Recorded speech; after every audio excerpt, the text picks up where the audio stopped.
दोस्तों welcome to my YouTube channel.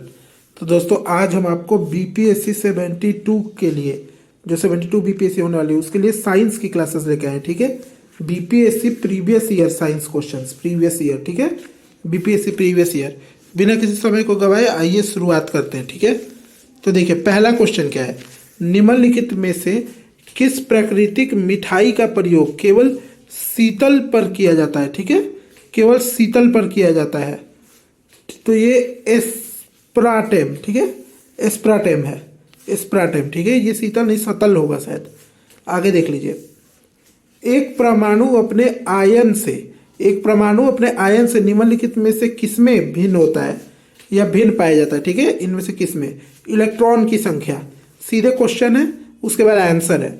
क्योंकि ये क्वेश्चन और आंसर मैंने इसीलिए डाला था कि जब एमसीक्यू का मैं सीरीज कराऊं, बीपीएससी के पेपर से पहले जब मैं एमसीक्यू का सीरीज कराऊं तब आपको ये सब याद हो। ठीक है दोस्तों, अब देखिए मनुष्य में प्रजनन का एक उदाहरण है, यानी मनुष्य में प्रजनन किसका एक उदाहरण है। तो ओओगेमस का, ओओगेमस का, किसका। ओओगेमस। ठीक है, अब आगे देखिए। जेनेटिक्स निम्नलिखित में से किसका अध्ययन है। मतलब जेनेटिक्स जो है वो निम्नलिखित में से किसका अध्ययन है। किसका। तो अनुवांशिकी और विचरण का, अनुवांशिकता और विचरण का, विचरण का। ठीक है, अनुवांशिकता और विचरण का। अब देखिए मनुष्यों में लक्षणों की वंशावृत्ति के अध्ययन को क्या कहा जाता है। मनुष्यों में लक्षणों की वंशागति के अध्ययन को क्या कहा जाता है। वंशागति के अध्ययन को वंशागति ही कहा जाता है। ठीक है, मनुष्य में लक्षणों की वंशागति के अध्ययन को वंशागति ही कहा जाता है। अब देखिए प्रोमोलॉजी निम्नलिखित में से किसका एक अध्ययन है। प्रोमोलॉजी फलों का अध्ययन है। ठीक है, अब देखिए ये जो क्वेश्चन है ये बीपीएससी के रिगार्डिंग बहुत इंपॉर्टेंट है। बीपीएससी 72 के रिगार्डिंग बहुत इंपॉर्टेंट है। ठीक है, देखते जाइए। ये सब प्रीवियस ईयर है, मैं फिर आपको बता दूं ये सब प्रीवियस ईयर है। प्रीवियस ईयर बीपीएससी का प्रीवियस ईयर है। ठीक है, आपको ये मिल जाएंगे प्रीवियस ईयर किसी न किसी बुक में। ठीक है, देखिए अगला क्वेश्चन क्या है दोस्तों। ये देखिए अगला क्वेश्चन, एक सेकंड रुकिएगा। हाँ देखिए अगला क्वेश्चन मैं दिखाता हूँ। जीवों में अत्यधिक विविधता का कारण क्या है। जीवों में अत्यधिक विविधता का कारण है उत्परिवर्तन। ठीक है, उत्परिवर्तन अत्यधिक विचरण है। ठीक है, अत्यधिक विविधता का कारण है। अब क्वेश्चन आया दोस्तों, देखिए ये वीवीआई क्वेश्चन है, वेरी वेरी इंपॉर्टेंट क्वेश्चन। ठीक है, आइए इसको देखते हैं। वर्तमान प्रमाण के अनुसार पृथ्वी पर जीवों का उद्गम 2 लाख वर्ष पहले हुआ था। ठीक है, या पूर्व हुआ था। इस युग में प्रोटोजोआ, शैवाल एवं जीवाणु थे। ठीक है, प्रोटोजोआ, शैवाल एवं जीवाणु थे। ठीक है दोस्तों, आप इस क्वेश्चन को समझ गए। वर्तमान प्रमाण के अनुसार। ठीक है, तो इसका आंसर क्या होगा। देखिए इसका आंसर मैंने इसको डिफिनेशन में थोड़ा लिखा है। ठीक है, डिफाइन करके इसको थोड़ा लिखा है ताकि अच्छे से आपको समझ में आए। तो इसका उत्तर होगा प्रोटोजोआ का उद्गम आरंभ 3.5 अब वर्ष पूर्व हुआ था। अब मत देखिए 3.5 वर्ष पूर्व हुआ था। ठीक है, अब का जरूरत नहीं है। ठीक है, ये काट दीजिए। तो 3.5 वर्ष पूर्व हुआ था और 2.3 वर्ष पूर्व, अब मत कीजिएगा, 2.3 वर्ष पूर्व नील हरित शैवाल का उद्गम माना जाता है। ठीक है, उद्भव कह सकते हैं या उद्गम कह सकते हैं। ठीक है, अब देखिए अगला क्वेश्चन। आर्निथोलॉजी, यह है आर्निथोलॉजी अध्ययन है। आर्निथोलॉजी अध्ययन है पक्षियों का। आर्निथोलॉजी अध्ययन है पक्षियों का। लाइकेन, देखिए दोस्तों साइंस में ये क्वेश्चन जरूर आता है। ठीक है, लाइकेन में एक क्लोरोफिल युक्त पार्टनर के एक साथ रहते हैं। लाइकेन में एक क्लोरोफिल युक्त पार्टनर एक साथ रहते हैं शैवाल और कवक में। यानी शैवाल और कवक में लाइकेन में एक क्लोरोफिल युक्त पार्टनर एक साथ रह सकते हैं। ठीक है, अब आगे देखिए। जहां जीव रहता है उसे सटीक जगह को कहते हैं या उस सटीक जगह को कहते हैं आवास। अब देखिए वह जानवर जो मुख्यतः मांस खाता है निम्नलिखित में से कहलाता है कार्निवोर कहलाता है। विकास का कारण है पीढ़ी दर पीढ़ी अनुकूलन, ठीक है, पीढ़ी से पीढ़ी अनुकूलन कहलाता है, ठीक है, पीढ़ी से पीढ़ी अनुकूलन, ठीक है। इस चैनल को लाइक कर दीजिएगा इस वीडियो को और सब्सक्राइब जरूर कीजिएगा दोस्तों, ठीक है। 100 सब्सक्राइबर होने वाला है, 84 सब्सक्राइबर हो चुके हैं। मनुष्य, अब देखिए, आधुनिक मनुष्यों का पूर्वज है, आधुनिक मनुष्य का पूर्वज क्रोमेनन मनुष्य है, क्रोमेनन मनुष्य, क्रोमेनन मनुष्य, ठीक है। ये भी प्रीवियस ईयर ही क्वेश्चन है, ठीक है, प्रीवियस ईयर ही क्वेश्चन है। आगे देखिए, निम्नलिखित में से कौन सा गर्म खून का प्राणी है, निम्नलिखित में से कौन सा गर्म खून का प्राणी है, तो कुत्ता है गर्म खून का प्राणी। दरअसल देखिए दोस्तों, गर्म खून का प्राणी हर वो स्तनधारी होता है, ठीक है, जो वो गर्म खून का होता है, जिसका भी स्तन होगा, स्तनधारी होगा, वो गर्म खून का प्राणी होगा, ठीक है।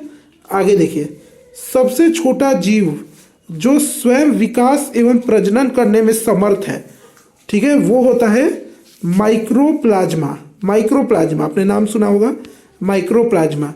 अच्छा, आपने एक नाम सुना होगा वाइट ब्लड सेल, WBC, और एक सुना होगा रेड ब्लड सेल, ठीक है, एक मिनट क्लियर लिख देते हैं हम, WBC, और दूसरा लिखा होगा रेड ब्लड सेल, RBC, ठीक है, RCB नहीं है, RBC है। तो बताइएगा, आप लोग बताइएगा कि इन दोनों का काम क्या होता है, ठीक है। अब देखिए, लाल रक्त कणिका विहीन जंतु, लाल रक्त, ठीक है, तो केचुआ में होता है, जंतु केचुआ है, केचुआ है, लाल रक्त कणिका विहीन केचुआ है, जंतु केचुआ है। अब आगे देखिए, निम्नलिखित में से सुहानी पौधे को चुनिए। निम्नलिखित में सुहानी पौधे फन है, फन नाम का पौधा सुहानी पौधा है। कवक आता है, कवक पौधों में नहीं पाया जाता है, ठीक है, कवक पौधों में नहीं पाया जाता है। कर्णहरित, पर्णहरित, पर्णहरित, पर्णहरित, पर्णहरित, ठीक है, पर्णहरित। अब आगे देखिए, निम्नलिखित में से सेवॉल का उदाहरण है, निम्नलिखित में से सेवॉल का एक उदाहरण बोल रहा है, तो डाइटम है, डाइटम, डाइटम सेवॉल का एक उदाहरण है, ठीक है। आगे देखिए, निम्नलिखित में से कौन सा प्राणी जगत का सबसे बड़ा संघ है, निम्नलिखित में से कौन सा प्राणी जगत का सबसे बड़ा संघ है, प्राणी जगत का सबसे बड़ा संघ है, तो ऑर्थोपोडा, ऑर्थोपोडा, ठीक है, ऑर्थोपोडा प्राणी जगत का सबसे बड़ा संघ है, ठीक है। अब जल से बाहर निकाले जाने पर मछलियां मर क्यों जाती हैं, ठीक है, क्यों, क्योंकि वह श्वास नहीं ले पाती हैं, ठीक है। अब आगे देखिए, मधुमक्खी कॉलोनी के सदस्य एक दूसरे को किस प्रकार पहचानते हैं। ये सब क्वेश्चन बीपीएससी में आया है दोस्तों, बीपीएससी में आया है, ये सारा क्वेश्चन सब प्रीवियस ईयर है, प्रीवियस ईयर क्वेश्चन, ठीक है, ऐसे ही नहीं मैं बता रहा हूँ, सब बीपीएससी में आया है, ठीक है। तो गंध से पहचानती हैं। अब आगे देखिए, डॉल्फिन वर्गीकृत किया जाता है, डॉल्फिन वर्गीकृत किया जाता है स्तनों में, ठीक है। अब अगला, मेंढक और टोड निम्नलिखित में से किस उभयचर का उदाहरण है, तो अनूरा का, अनूरा, ठीक है। अब बायोफाइट, बायोफाइट में बीजाणु मृत कोशिका होती है, द्विगुणित, द्विगुणित, ठीक है।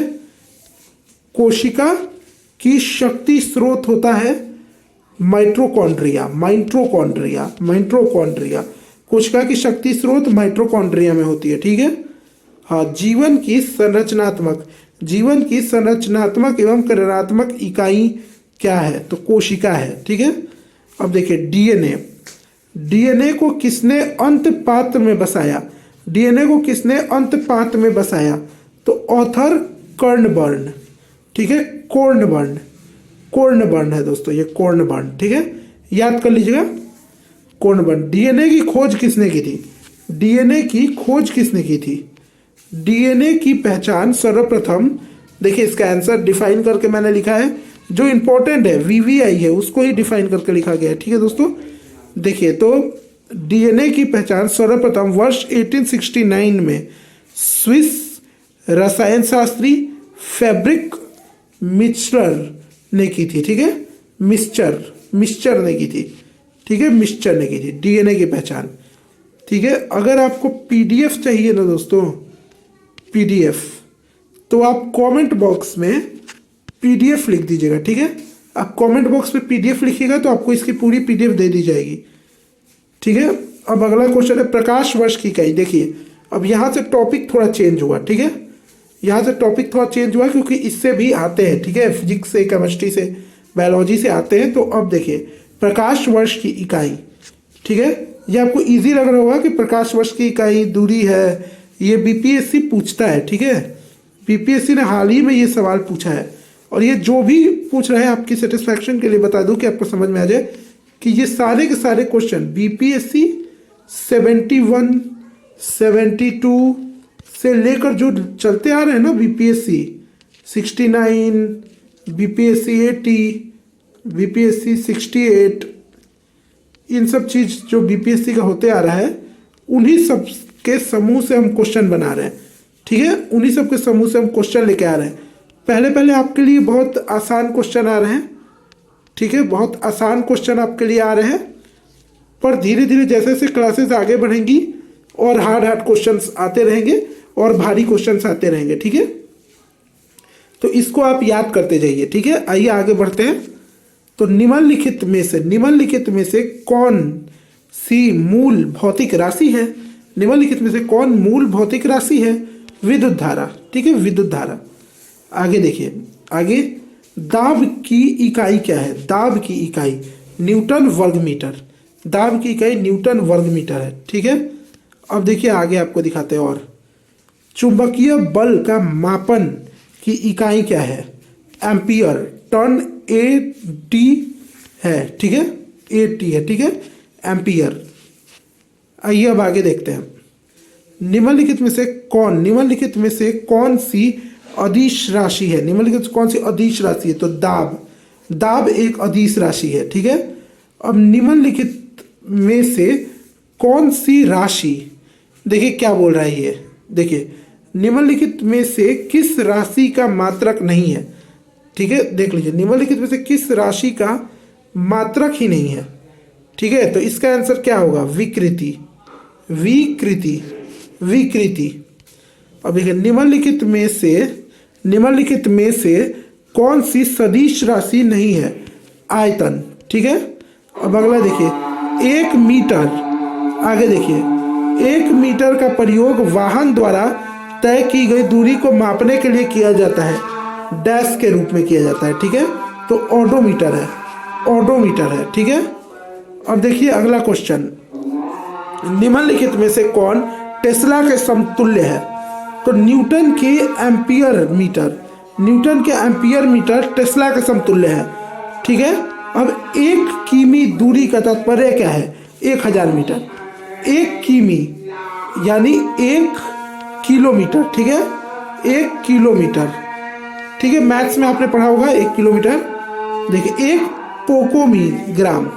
पोकोग्राम, एक पोकोग्राम बराबर होता है 10 के पावर -12। ये क्या था ना दोस्तों? ऐसे था, ठीक है।